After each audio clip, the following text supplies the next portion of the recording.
whose state visits is to Brazil is Biodun Ajiboye, Executive Secretary, National Institute for Cultural Orientation. Good to have you join us. Thank you very much. How are you today? I'm very well, but let's see how the country is doing, especially with this visit by the president. First, he went to Japan for TICAD, and then he went to Brazil for a state visit. A lot of agreements came out of that visit. How strategic was that visit to Brazil by the president? I didn't hear the last part of your question, but I heard how strategic. Please, yes, I was asking you how strategic that visit to Brazil is for Nigeria. Oh, okay. Okay. First of all, we must understand and appreciate and accept the fact that Nigeria is struggling. We are struggling in every facet of our lives, be it electricity, energy, be it job, employment, along everything. And why? If you care to know, 90% of Brazilians are emotionally connected to Yoruba people of Nigeria. So they see themselves as an extension of the Yoruba people of southwest Nigeria. And that is not just because they feel they should belong here. They know that their origin was actually started from here. And to that extent, they've not lost that affinity, spiritual affinity, emotional affinity with the Yoruba people of Nigeria. And they are willing to do everything possible to help their brother and sister here in Nigeria. That is the position of Brazil and Nigeria. Now, in terms of what benefits can Nigeria take from Brazil, I tell you there is no benefit. Summit. He's been there for the G20 summit as well, and he's had meeting on the sidelines at both summits. Do you think it's with that understanding he continues to engage with Brazil? Well, I don't hear you very clearly, and I don't know why, but I manage to pick. So in order to avoid me answering a wrong question, I think I need to hear you again. Please come again. Okay, so you were talking about the cultural connection between Nigeria, that's via the Yoruba race, with Brazil. And I was asking you, saying that, do you think it's with that understanding that the president continues to engage with Brazil? This is the third time he's doing so. Yeah. You know, in diplomacy, you must look for the soft part that can make you see, because in general understanding of business, there are 1 billion and one reasons why some party defaults. Sometimes be issues beyond the control of the defaulting party. But with Brazil, is a little different because we are connected by certain cultural affinity. Riding on that cultural affinity will be the soft part of our relationship. Now, you seem to ask whether the president understands this part of cultural affinity or not. Yes, the answer is yes. The president understands it. And if he doesn't understand it enough, it is our responsibility, you know, as his aides and appointees, to make it very clear to him. Now, the Yoruba have a saying that it is not all manner of clothes that is sun-dried.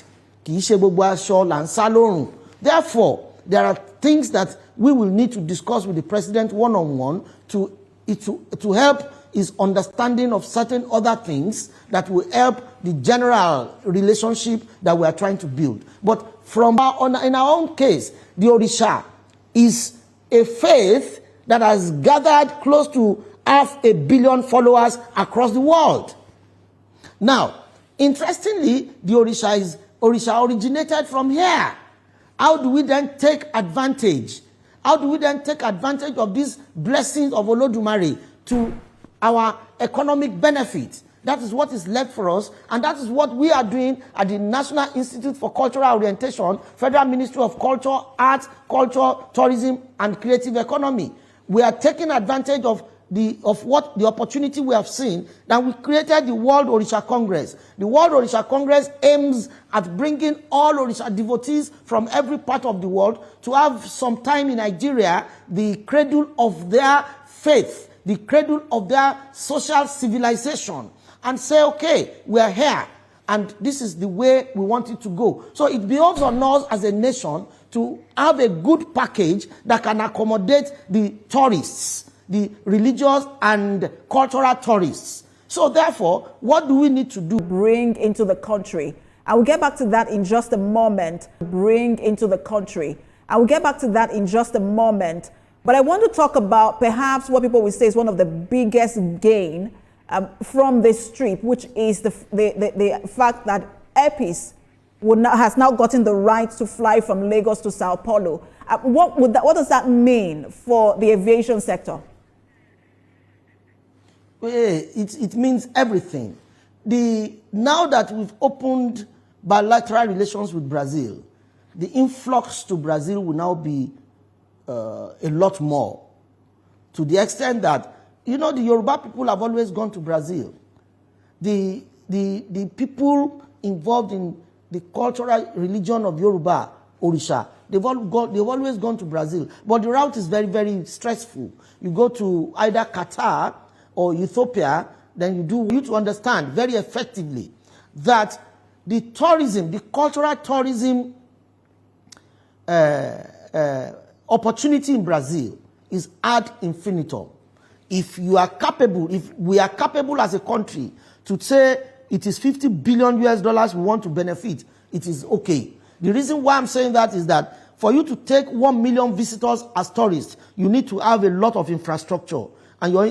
So our ability to take advantage of cultural tourism from Brazil will now depend on how much infrastructure we are able to put in place effectively. So if we have infrastructure that can take 50 million people, for instance, right? If we have the infrastructure that can take 5 million people, for instance, we are talking of $50 billion as I just told you about. So with the Ooni of Ife, Alaafin Oyo, and Atajo of Osogbo, well, it will be easy for us to relate with the state government now. But the first things first is to try and meet with the president, with the board of trustees, and our patron. So we are making that effort. Once we meet with the president, we need to present to the president the nitty-gritty of this idea. Of course, the president already knows, because we've been working on this for quite a while. I've been to Brazil about 5 times since my assumption of office about a year and 7 months ago. So what we are saying basically here is that the cultural tourism is the biggest that Nigeria can benefit from Brazil. Rather than, chase them with our money, they are going to be chasing us with their own dollars. So we need that investment. Nigeria needs that tourism part of that Brazilian benefit, and we need to start immediately.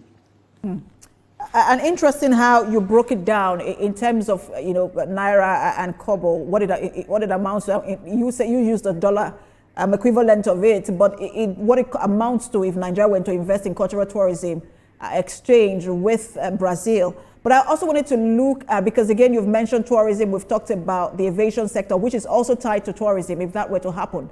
But let's talk about the oil and gas industry. The president was quite... in terms of foreign exchange earnings, in terms of employment, and in terms of boosting the local economy.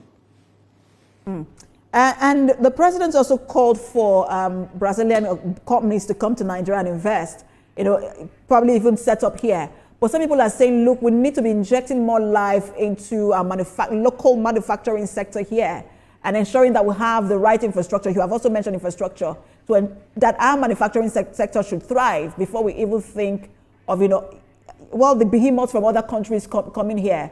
How do you also react to that? Well, I didn't hear you quite well, but I have an idea of what you are trying to say. But let me flip it this way for you. Now, the greatest invitation to treat. If we hold it from the angle of culture, every other thing will follow. I mean, if, for instance, 5 million Brazilians come to Nigeria every year, it is enough to tell Brazil that their interest should be here.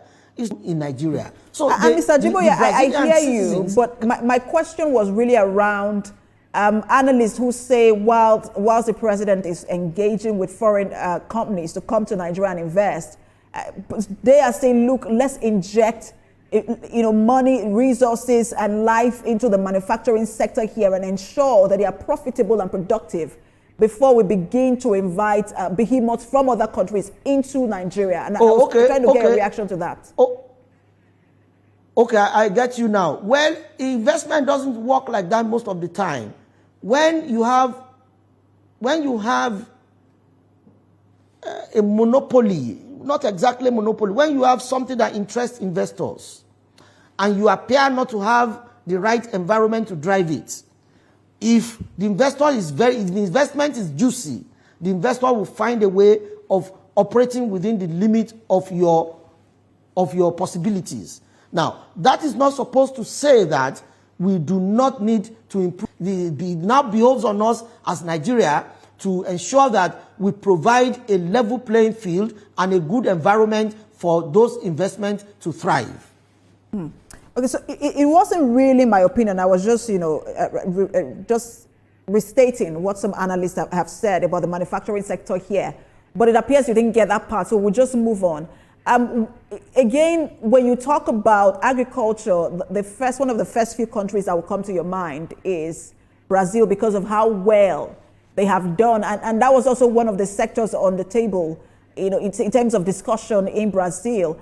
What lessons can we learn, or what lessons can Nigeria draw from Brazil in terms of its agricultural reforms? All right, thanks for staying with us. You're watching Standpoint. We'll be having a conversation with Mr. BrazilRelations Ajiboye, who on the president's trip to Brazil and the gains from that. We've talked about tourism, cultural exchange. We've also talked about the oil sector, the aviation sector. And as we begin to wind down the conversation, I just wanted to ask you again, Mr. Ajiboye, what lessons Nigeria can draw from the agricultural reforms in Brazil? Yeah, very simple. An order for about 2,000 or 10,000 tractors have been made to be delivered in batches. Now, some state governments, Kaduna and Plateau State, took very strong advantage of livestock,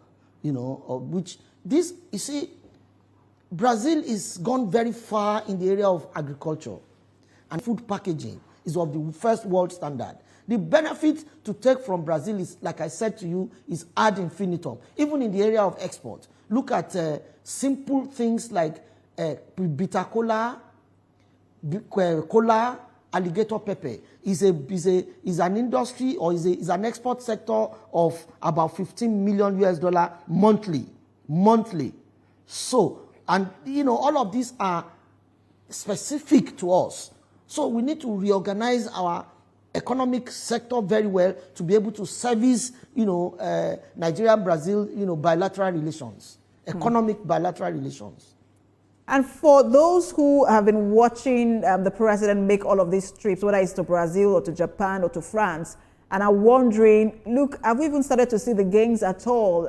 Are they foreign direct investments coming in yet?